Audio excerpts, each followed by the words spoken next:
Okay, guys, I'm back. Sorry I had to stop, upload those, and then clear off my phone so I can get back to it. But, anyways, hi, guys. I am Cadillac Dixon. I am the Draw My Life prison wife. I am the legally blind artist that is rapping and painting for justice, hoping to see justice before all fades to black. Hiss! Why does my cheek squeak like that? Hiss, your girl Cadillac.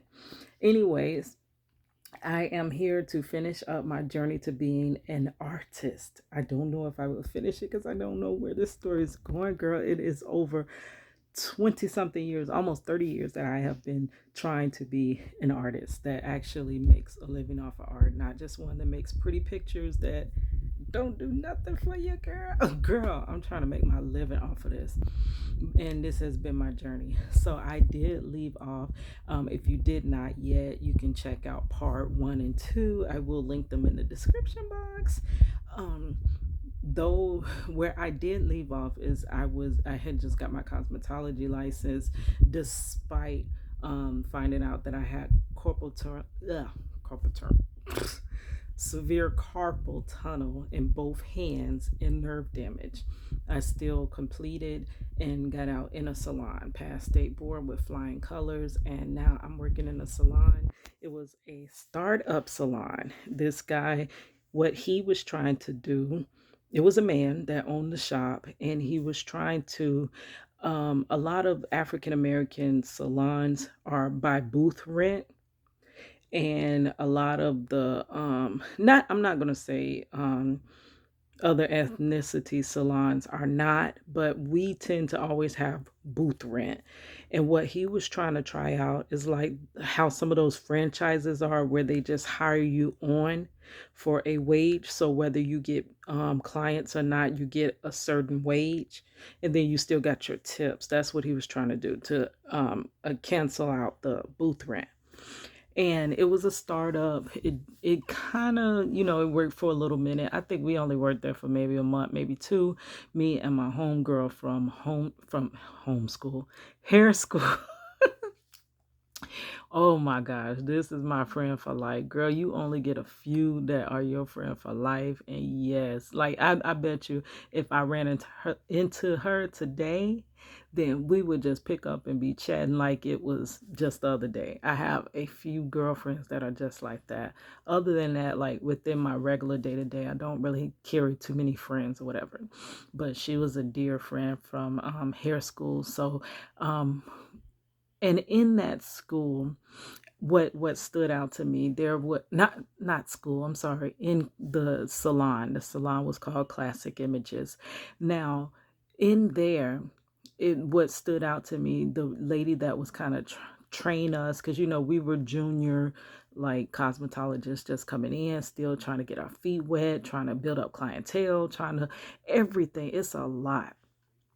And one of the women had she was there, she was a seasoned cosmetologist, and she had showed us all her hair show. Like, she went to all the hair shows and stuff. I've only been to one. I went to the Bronner Brothers hair show in Atlanta, Georgia, when I was in hair school, but I kind of went with a group that didn't want to do nothing. Girl, you get your life during that hair show. Oh my gosh, you get your entire life.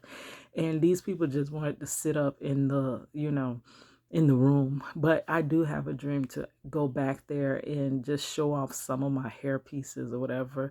I know they would be nothing to compare to, what they do at these shows, but mine are kind of different. And they do make you turn your head, girl. But yeah, so but she would show us all the pictures that she would have with her and the girls that were with her, that would have her wear her pieces and this and that. But later to find out, she was kind of struggling because she had just got diagnosed with MS.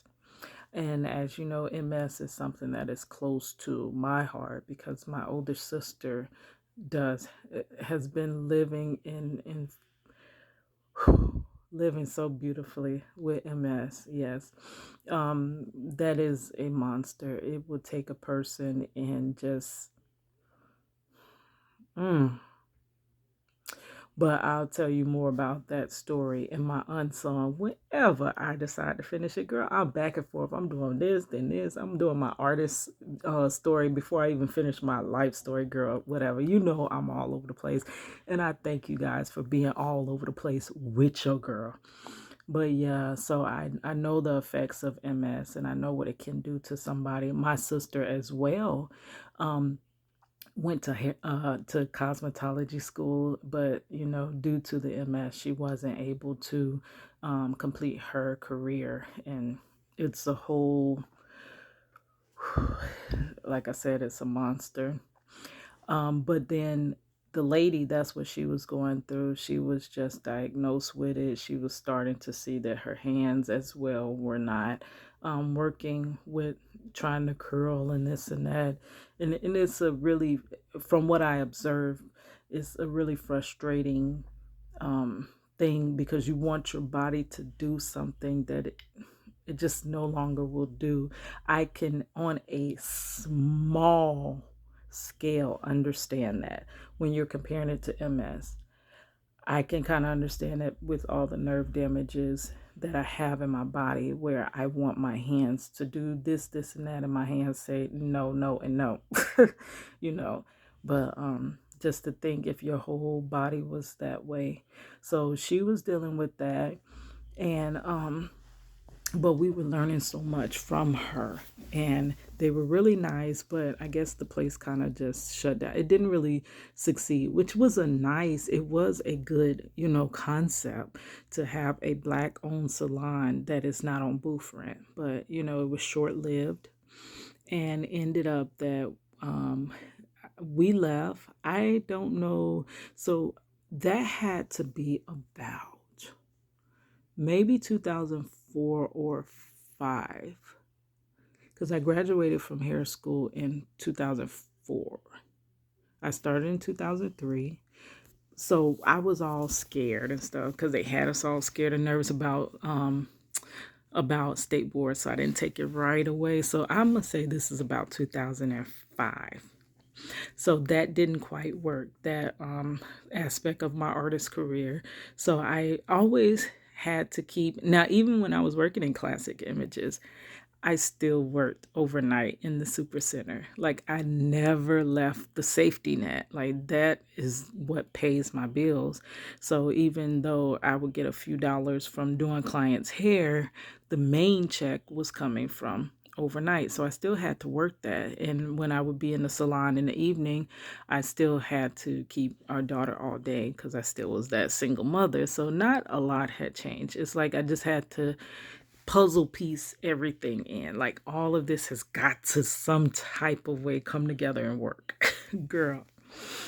So I started rapping around that time, 2005. It really was the end of 2005.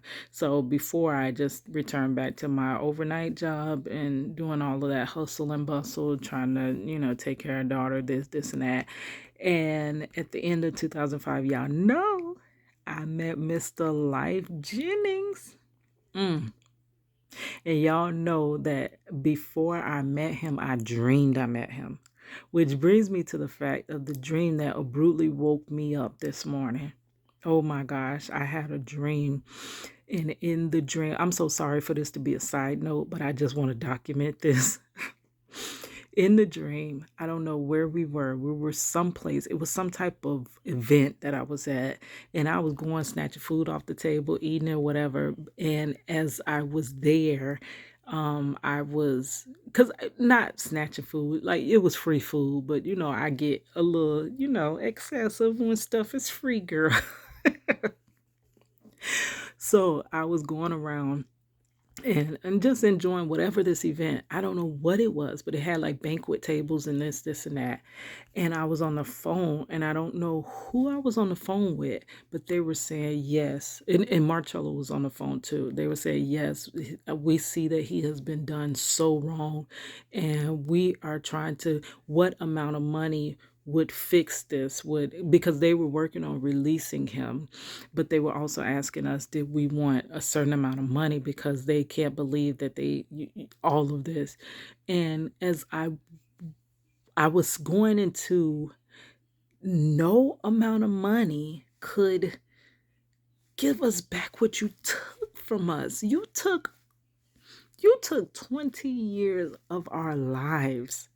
And I say our lives because his wrongful conviction affected not only his life, it directly affected his life, but it indirectly affected my life because I stood by his side, and then I had to struggle more because of it. I couldn't do just the mother role, I had to do mother and father and everything in between, to fill the spot that he was taken from.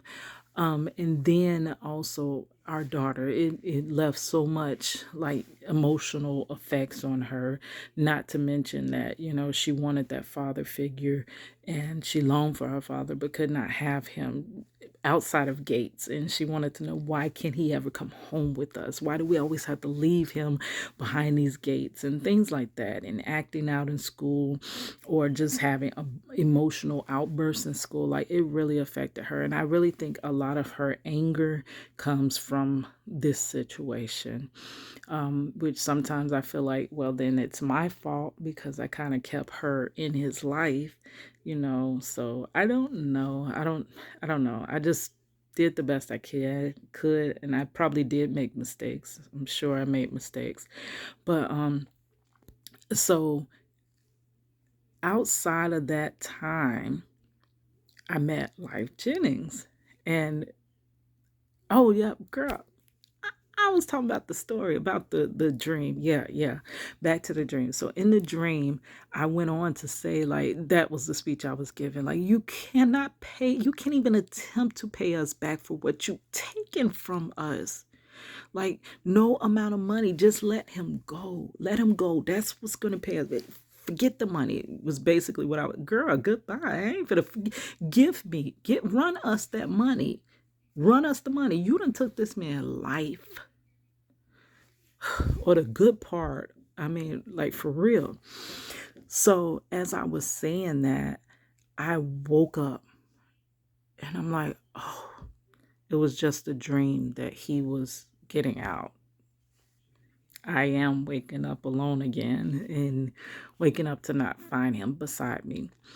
And I quickly flipped that thought and was like, no, I know sometimes God comes and tells me things through dreams, just like meeting Life Jennings. What if that was another dream that I have before it actually happens? So I'm going to look at it that way. That is my confirmation. And I got up and I started saying, thank you, God. Thank you so much. Thank you for waking me up. Thank you for a whole nother day. Whew. Yes. So I quickly turned that situation from this to that. But in 2005, the same situation happened. I had a dream that I met Life Jennings, and y'all know that he was in prison, and his unsung is very deep. It tells you a lot about why he was in prison and this and that, but he had this extremely great talent, and he makes songs that not only can he just sing, this man touches your soul, like for real. Like Alicia Keys, that girl has a gift too. Her songs not only sound good, they get down all the way into your inner self and you understand and you relate to them. That's how Life Jennings is. And I met him and he gave me some great encouragement. He said that life is possible and tell that man of yours don't ever give up.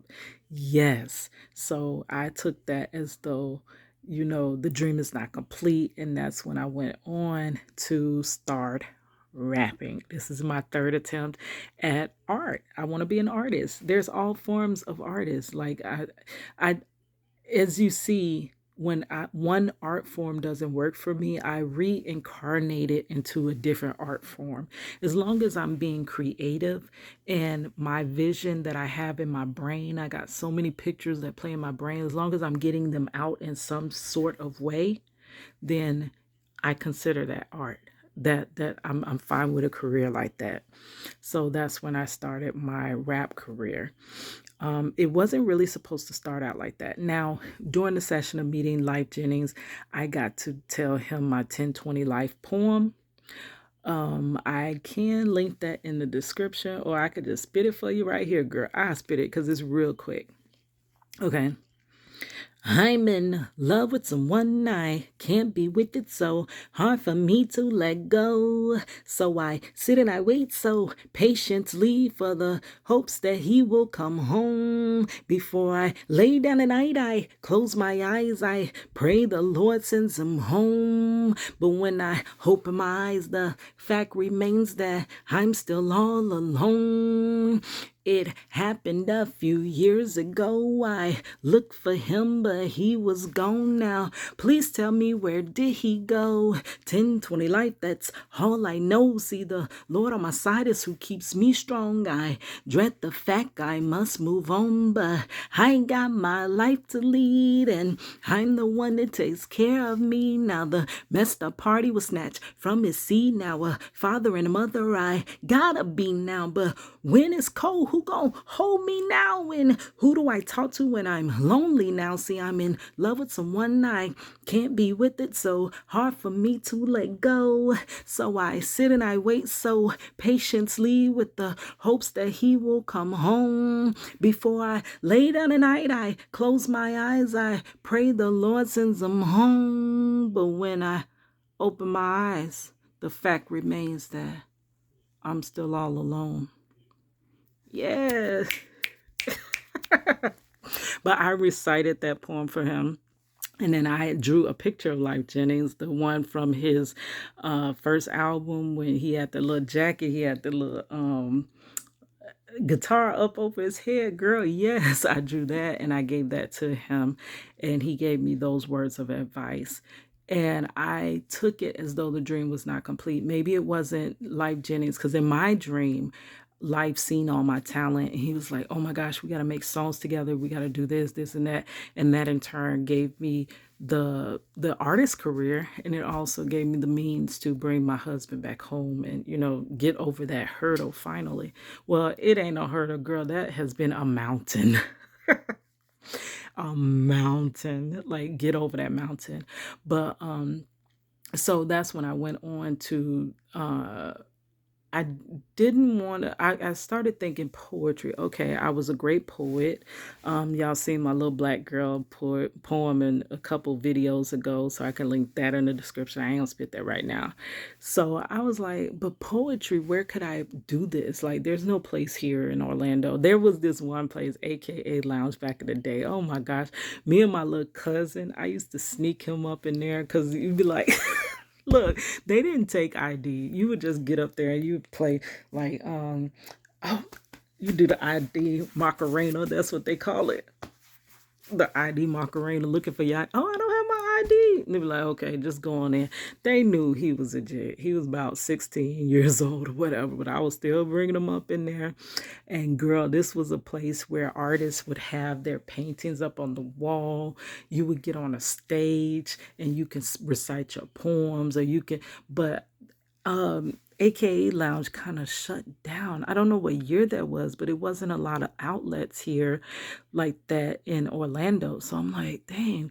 So I'm good at poems, but that's not really gonna help me. Like, how can I get this out big? Like, I really need to let people know that my husband is wrongfully convicted and stuff like that. So then I had the idea, why don't I change the poetry to rap? Because rap really is just poetry. But it's a little different, girl. Because rap, see, what I didn't understand, so that's why my first raps were not the best. My first little album that I recorded, me and my little cousin, it was these little mics. If I could ever find a picture of it, they were called desktop mics. It was real thin and long like this. And it had a little circle that it stood on, and it just, came out like that to your mouth. And you could plug it into the side of your computer and by a little jack, and I would record with whatever sound recording. It was just like a memo recording that they had on a computer, and I recorded our first songs with that. Me and my little cousin, because he would be my singer. Because honestly, I thought about Oh, I'm getting too far ahead of myself. No, no, no, no. I didn't want to be a rapper at first. I thought that the best way to get this song, the story out, would be on the radio, but I couldn't sing. So I wanted to be a songwriter, like a ghostwriter, whoever just made songs and sold their music to, the artists, whatever. They make all the money anyway, right? So I had my cousin as the singer, and I would do a little, spit a little rap within it, within the song, but I never was supposed to be the focal point or whatever. So we recorded this whole like little demo. We had a song called Grandmama. We had a song called, he basically would just sing bridges. I had two sides of the story. I'm trying to get him to sing that with me, because to perform that with me, because that song was really good. We had Grandmama, two sides of the story, and then it was something else. um it was a song about struggle just to make it and stuff like that. So we recorded this whole thing on a desktop mic. Now, Life Jennings, on that first album, on the back, he really had his production managers. It was Joy Bounds. She really had her real address and phone number on there. So it was like crazy. So one day, my cousin D underscore Almighty Mac, he called it and he said, somebody answered. Like, somebody answered? Are you for real? And he's like, yeah, somebody answered the phone. Joy Bounds actually answered the phone. So he get on there and he sung for her. And he was like, she said, I'm good. Like, for real. He's still a teenager at this point. And I'm like, for real? And she was like, yeah, she wants to hear the demo. So, girl, the demo that we had, I called it, was that ashy? I'm sorry, girl. I need a little lotion in my fingers. But anyway, girl, it's cold out them doors and it sucked all the little moisture out my hands. But so I had something called a CD sampler where it was just little snippets of songs that we recorded on this freaking desktop mic. The audio was horrible. It sounded like one of those AM radios, the little tiny Walkmans or whatever, if you remember what those were.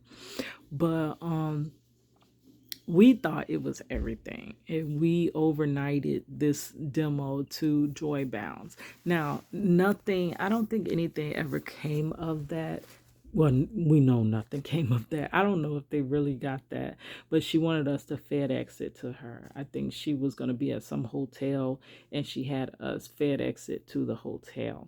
So kind of that's where it would, I would draw like on the envelopes so that it would definitely stand out, because I'm sure these people receive a whole bunch of freaking mail, and I want them to know that this is something special. So we overnighted it, but we didn't too much hear anything back. So then I had in my head that, you know what, Life Jennings, like this dream, remember this dream? Life Jennings made it from Apollo, Showtime at the Apollo. So I'm like, Mac, I called him Mikey back then, and it slipped sometime, Mikey. So I was like, Mikey, we got to get to Apollo, like for real.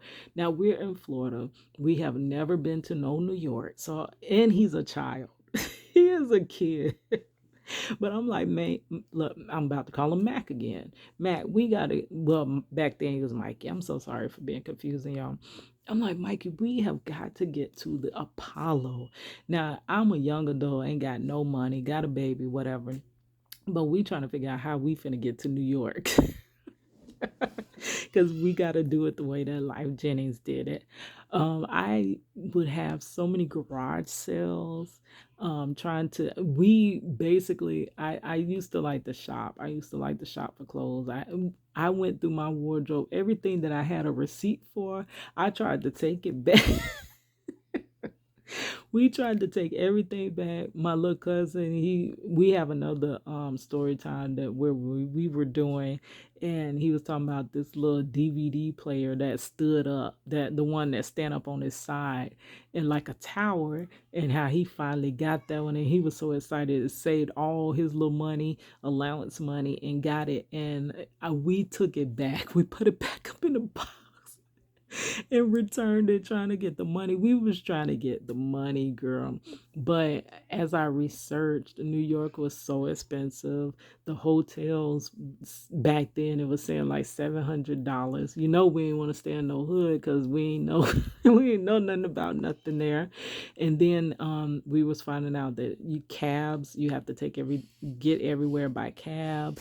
And then it was a ferry ride that you had to pay for to just get into, I guess, to get into the city, girl. I can't remember, but it was a lot. And I'm like, where we gonna get this money from to get to New York to get on Apollo?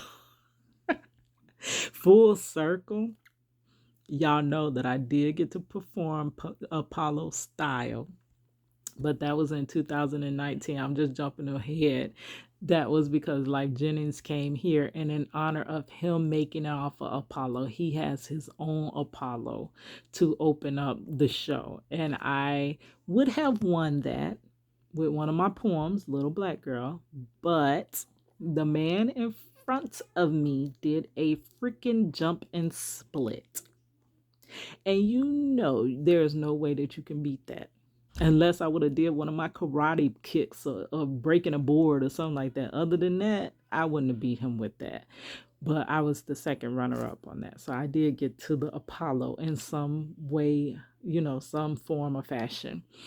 But we was like, how are we gonna get these plane tickets? So this was a lot, and plus we had to. It was two of us that had to get there, and plus he was underage. Was his mama even gonna give him permission? All right, so this is beginning the music artist stage in my life. So I am heading out right now, so I gotta finish up this story. But it is so fun going down memory lane.